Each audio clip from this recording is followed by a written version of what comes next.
Of all the places in our wood, this is the strangest.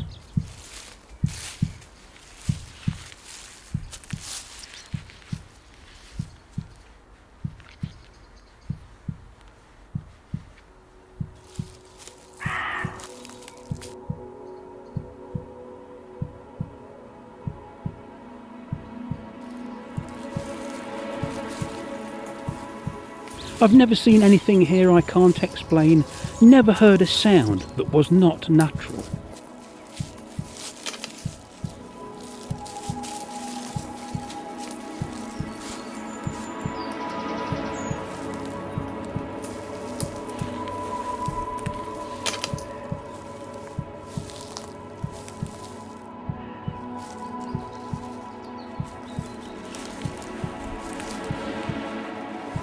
I don't believe in ghosts, hauntings, presences and spirits. I don't. But it's not just me.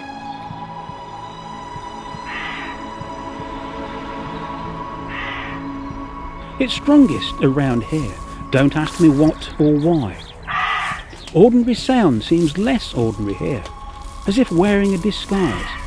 That's a muntjac deer seeking a mate, but it sounds, well, haunting.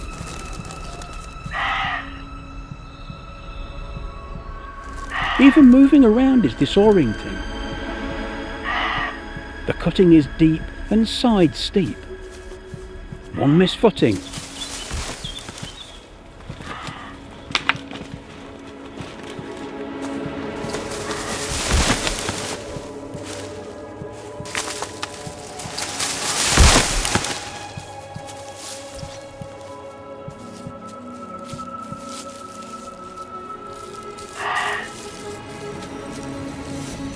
But I come here to visit this.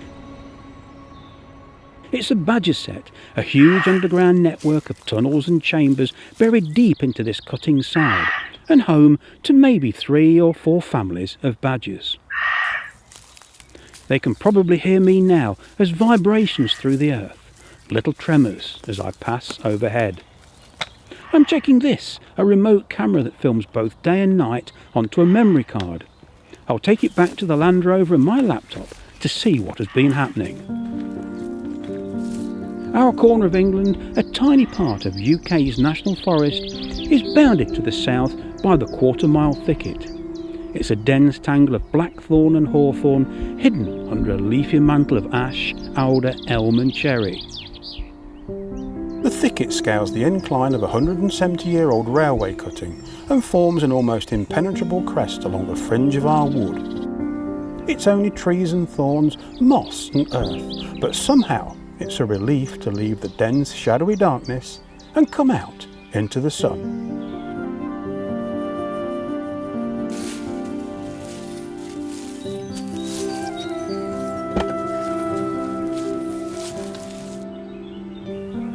Badgers are nocturnal creatures, and there is no movement until dusk. As the light fades, a sow badger calls her cubs to the surface. And soon, another family is above ground.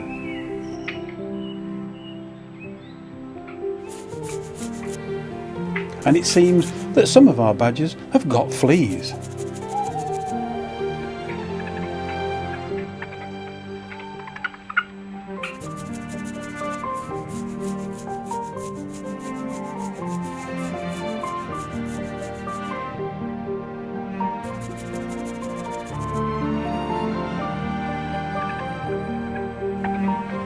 Before a night of foraging for food, the old sow badger suckles her hungry cubs.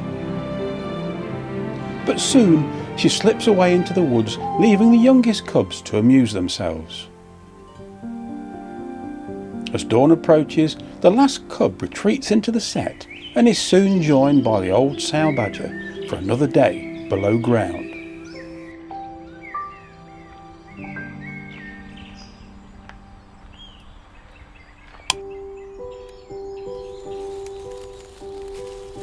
Further into the thicket is an opening which gives me a view over a small woodland glade.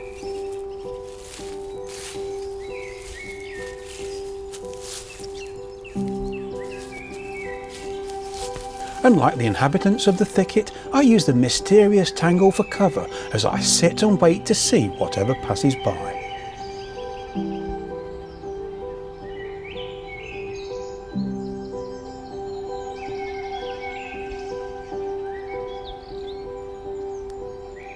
Our wood and the glade before me is young and its history is yet to be written, but the cutting side thicket that engulfs me feels older.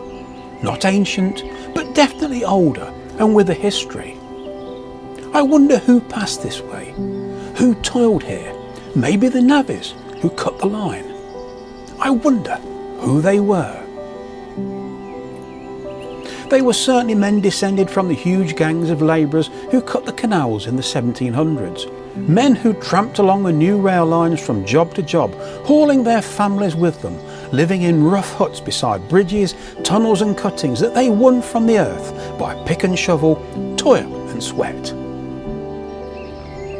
They were hard-living families, despised and roughly treated by employers, and many died in deprived and filthy conditions.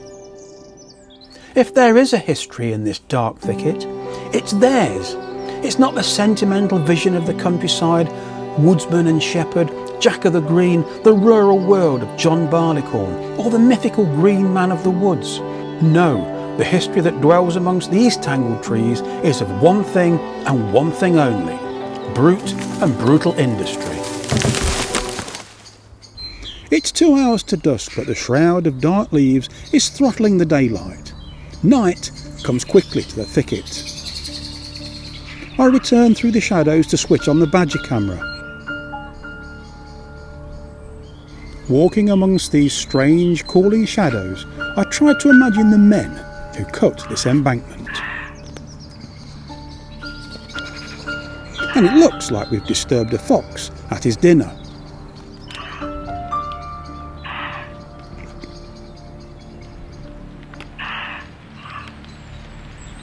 I set a spare trail camera to see if he comes back for his pheasant.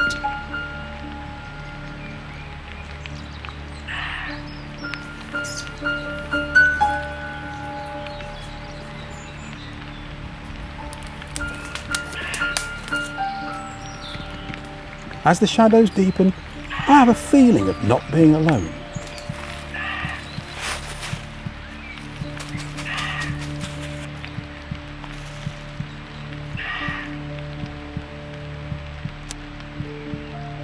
This magpie arrives as soon as I leave, and the fox knows exactly where I am.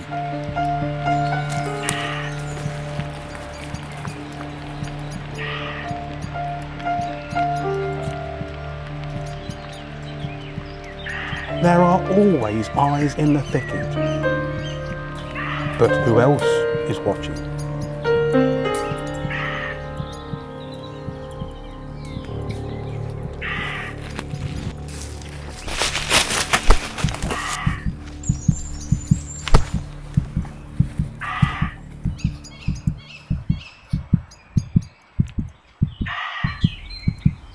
I don't believe in ghosts, hauntings, presences and spirits.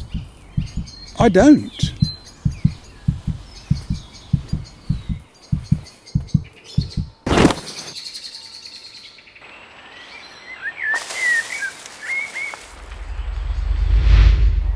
Next time, summer comes to the water and the woods.